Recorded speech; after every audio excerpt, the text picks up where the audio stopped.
Welcome to Decluttering 55 Plus with Michelle Passoff. This is the place to come for news you can use to get things done.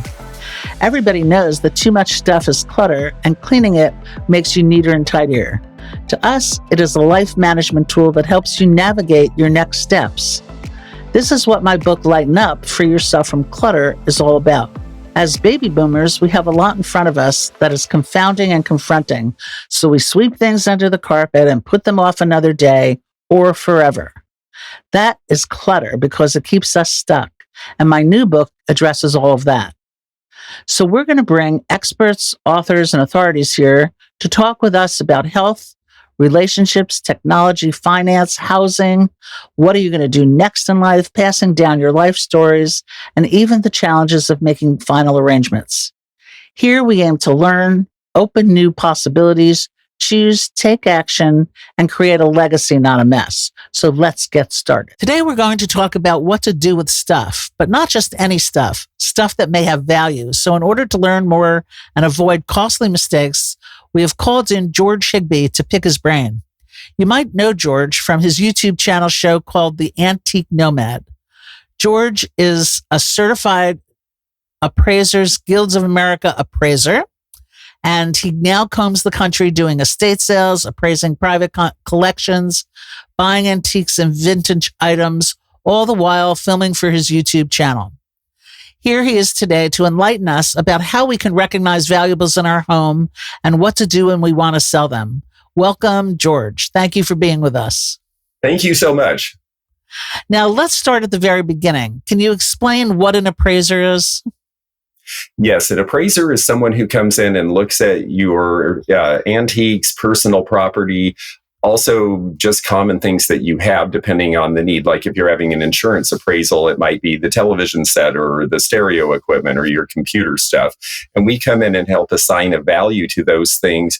And the value really depends on what the purpose of the appraisal is. If you're insuring your stuff, that's one level of value. If you're having a fire sale because you're facing bankruptcy and you've got to sell it all in a week, that's a different value. And so we look at the situation and help people figure out what they have and what it's worth. Have you always been an appraiser?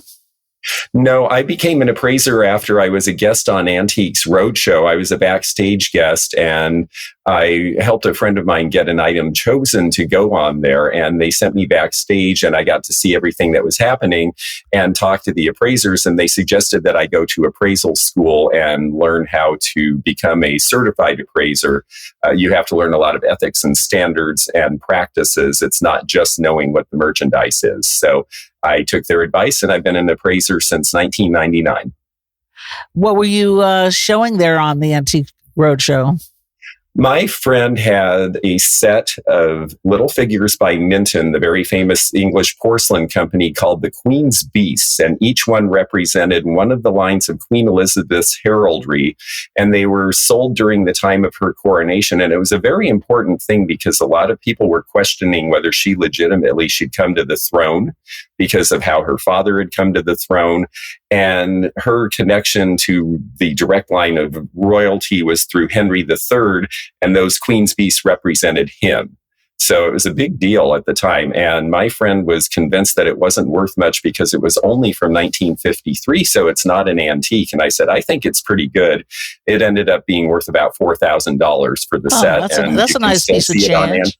Yeah, and you can still see it on Antiques Roadshow. Well, that's pretty exciting. And what did they see? What quality did they see in you that said, oh, you should be an appraiser? Well, I went around because my friend went to the green room to be made up, and they said, well, you can go backstage and see the things that are going to be on the show. And I went around and started looking and saying, oh, this looks like this, and this looks like this. And, you know, that one over there looks like a fake. And the appraiser nudged me and said, don't tell them. But yes, it's a fake. We're going to have to tell them it is. And he said, you ought to become an appraiser. And it was just like that. And the next thing I knew, I'm meeting the Kino brothers, the furniture guys, and the guy who does the toy with the long ponytail, and all sorts of interesting people. And a lot of them ended up being our instructors in appraisal school. So it was a lot of fun. It sounds like you had a natural inclination. It seems like you have a natural inclination towards history as well. You not only know what something's worth, you seem to know the whole history of the item. Well, that's why I started doing the YouTube channel. I figured that all these years, people have taught me all these things. I didn't know any of this when I got in the antique business in my early 20s, and I learned everything at the by talking to dealers and having them explain to me what they had, and going around and seeing collections. And it was just so fascinating. And I do love history. And so I kind of put things together in a timeline in my head. And that really helps when you're evaluating something, because we oftentimes are called in to look at things that maybe we've never seen before either. And we have to be able to do some sleuthing. So it really helps. Now, when should somebody call in an appraiser? It really depends on their situation. If you are downsizing... Yeah, go ahead. I'm sorry. I was thinking not for the insurance purposes or other purposes, but if they're moving or somebody has passed away, when should they say, oh, well, I might call an appraiser rather than just throw it up online or throw it in a yard sale?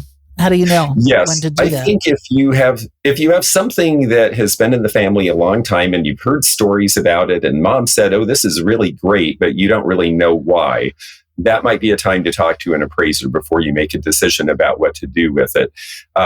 People call appraisers when they're downsizing because if they're moving any distance, they may need an insurance binder for the move. So that's one time that we get called. If someone passes and the estate is in probate, or if the estate is large enough that there's going to be an estate tax situation, either on a state or a federal level, then they have to have an appraiser come in and sign off on the value of the things in the estate. It's actually required now if you're making a charitable contribution. Say you've decided, I am moving to a retirement home and I'm going to donate my big collection. If it's worth more than $500, you have to have an appraiser evaluate it and fill out a form to be able to take your deduction on your taxes. So there's several situations with estates where it does make sense to call in an appraiser. For those of us without accreditation from a school of appraising, what can we do to tell the difference between something that might have value and something that's just from home goods? Well, the first thing I tell people, and it sounds so basic, but turn it over and look at the bottom, because a lot of times I've had people bring things to appraisal fairs and say, well, this was sitting in the house and we think maybe it's valuable. And we turn it over and it says made in China with a paper sticker right on the bottom of it, but they never turned it over to look.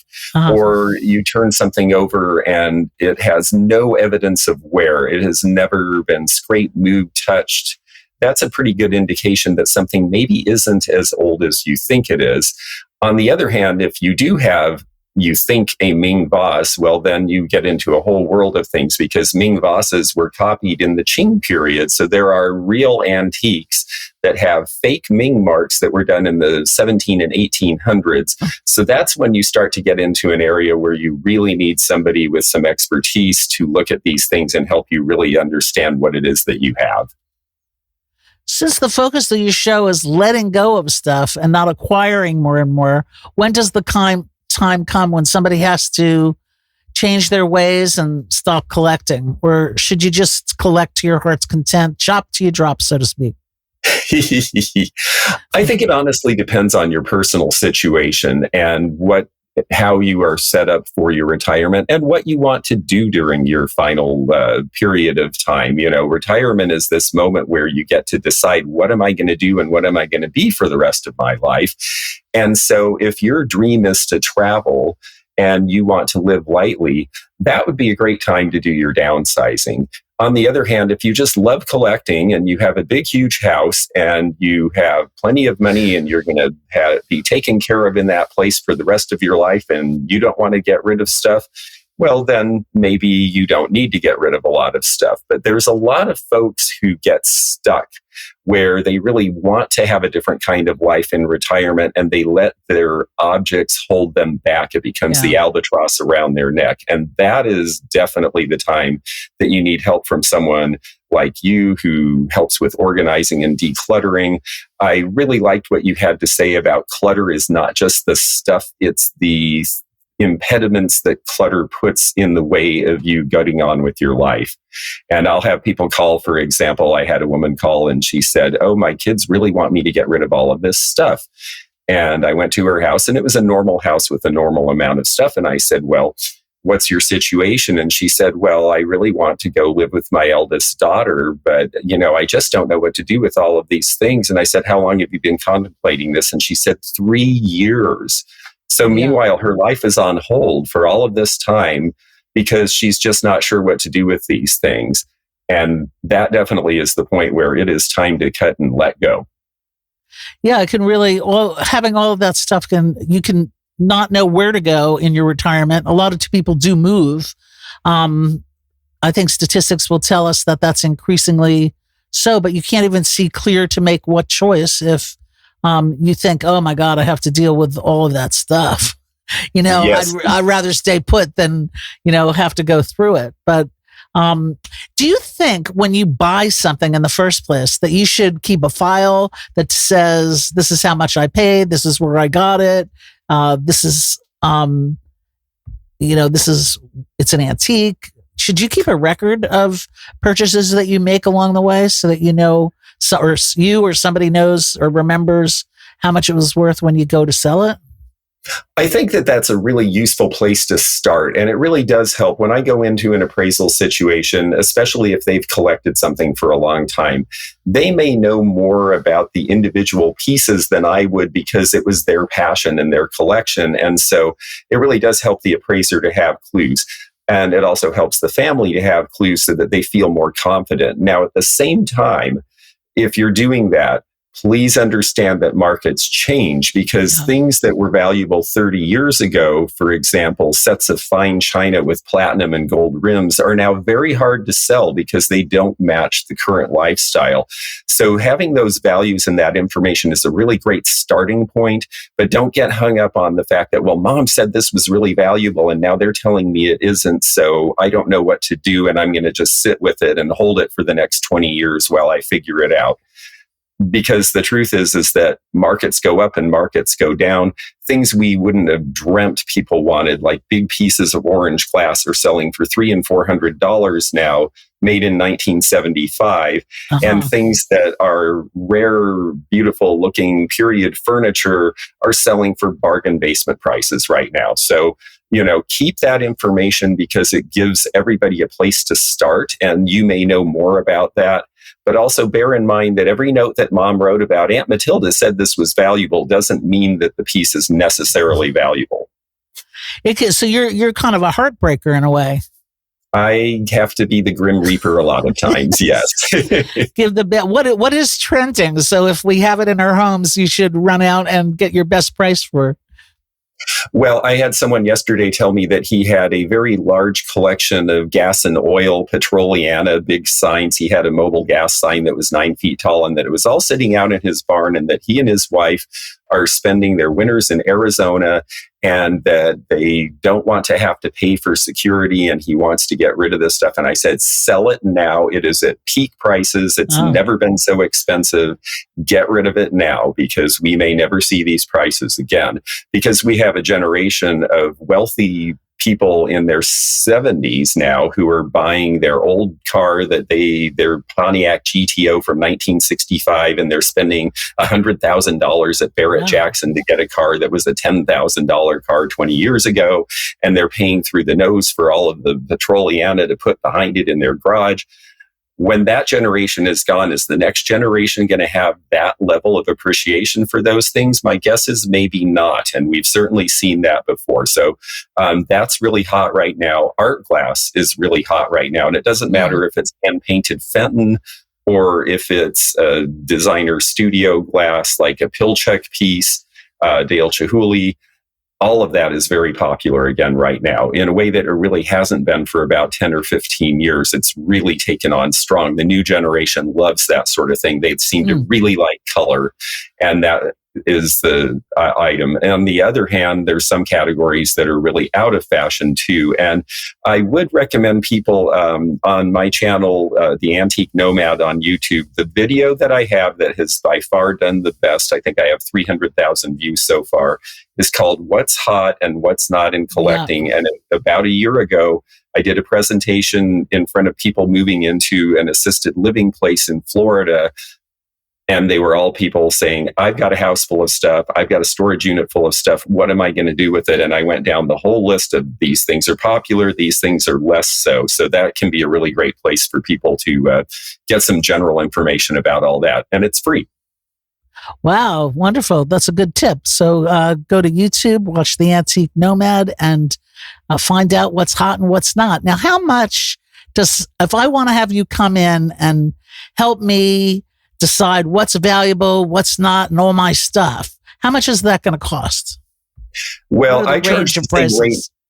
I charge the same hourly rate no matter what I'm doing. I charge $125 an hour, and I'm told I'm on the low end, but I think somewhere in the $150 range for a certified appraiser is about what you're looking at. Now, there are other ways that you can get information, but one thing I would caution people is a lot of people call someone in who's, and it's fine to be an antique dealer and be an appraiser. It's just not fine to wear both those hats at the same time. People will call someone in and say, oh, I need to know what this is worth. And the next thing they're getting is, well, I'll give you this for it. Well, that's not what you're looking for. You want somebody who will tell you, this is this, it should sell in this price range. Here are your options for how you can sell that item. That's the service that you're paying for. So if you're paying somebody, make sure that's what you're getting, not somebody coming in and then charging you for the privilege to make offers on your merchandise. Oh, that's a good point, because they're going to go, oh, well, that's not worth anything, and it's really worth something. And then, you pay that you get a low price, and they sell it for a high price. It's not no integrity in that.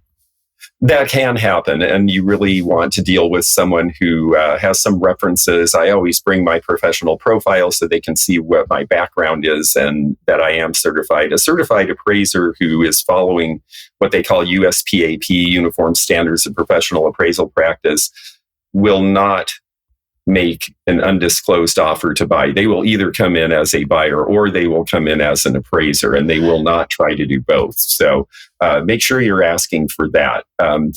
Because, the other thing too is that people sometimes give up a little bit easily. There are some pretty easy references for what things are selling for. A lot of things you can go right to eBay, click the box that says completed sales, and get a whole lot of information, at least a picture of what the market is now, so that you don't necessarily have to have the appraiser look at every item, because it can be costly. So focus on the things you really are stuck on and don't know for sure after you've gotten some information from some other sources. If I want to move, or somebody has passed away and I know I have to go in there and I have to clean out this place, do I straighten it up and get everything in order without getting rid of anything yet, and then call in the appraiser, or just leave it as is and let the appraiser come in and he'll be able to tell me, or she'll be able to tell me what's to keep, what to let go of? Oh, that's a very good question. And the way I would approach it is, if you have a lot of things that are of like nature, like say there's a huge collection of cup and saucer sets, instead of having them spread all over the house, if you can assemble those in one place, then the appraiser can look through and say, 90% of these are worth $10 a set. I'm just going to pick out the ones that are worth more and tell you about those. And that will save you time and money. So if you can do that level of organization, that's great. If there's things stuck way back in a china cabinet that you can't even see, taking enough things out so that you can get to them, or a jewelry box full of jewelry, if you really want to get the best service, spread those things out and make it a little bit easier. You don't have to organize everything down to the house is perfectly clean, because that's another thing that's more clutter in your head, where you can get stuck and never get the job done. But if you can make it easier on them, they're going to be able to do a better job, make sure they catch everything in your house that has value, and do it in a faster order. If somebody's choosing to work with an estate sale company, would the estate sale company call in the appraiser, or should you call in the appraiser and then hire an estate sale company? In what order should that come? I do estate sales as well, and I tell them, if you hire me, you're getting the appraisal as part of the estate sale. So unless you need the appraisal for other purposes besides holding an estate sale, I would hire somebody with an estate sale company that understands, ask some questions. Do you deal with antique and vintage items? Have you seen things like this before? How do you deal with figuring this out for pricing? And if they say, well, we take care of it all, and we have a person that we call in and we can deal with all of this, well, then you don't have to worry at all. But if they seem sort of like they don't know, then either you're going to have to do it and give them the information and lead them there. You might need to work with somebody else, honestly. Okay, got it.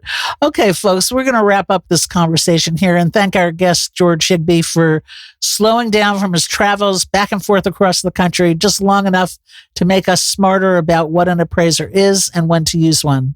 There's more to learn, no doubt, so drop into George's YouTube channel called The Antique Nomad when you get a moment.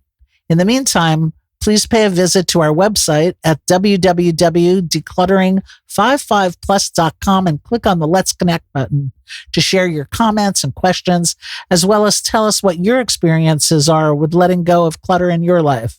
Tell your family and friends to pay a visit to this podcast, and let's grow this community. Thanks for stopping in, and be sure to have a clutter-free day. Thanks. Well, that's all we have time for today, so let's wrap things up with a request that you go to our website, www.decluttering55plus.com, and click on the Let's Connect button. Share your thoughts, insights, and tell us the lessons you've learned. If you're facing challenges or celebrating triumphs on your decluttering journey, we want to hear from you. Connect with us on social media. Like us on Facebook, follow us on Instagram, and subscribe to us on YouTube. Let us know you're part of our community by rating and reviewing us from wherever you're listening from today. And don't forget, invite your friends and family, young and old, to tune in too. Let's include them in the conversation. The more, the merrier. Thanks for being with us today. And until next time, this is Decluttering 55 Plus with Michelle Passoff, wishing you a clutter-free day.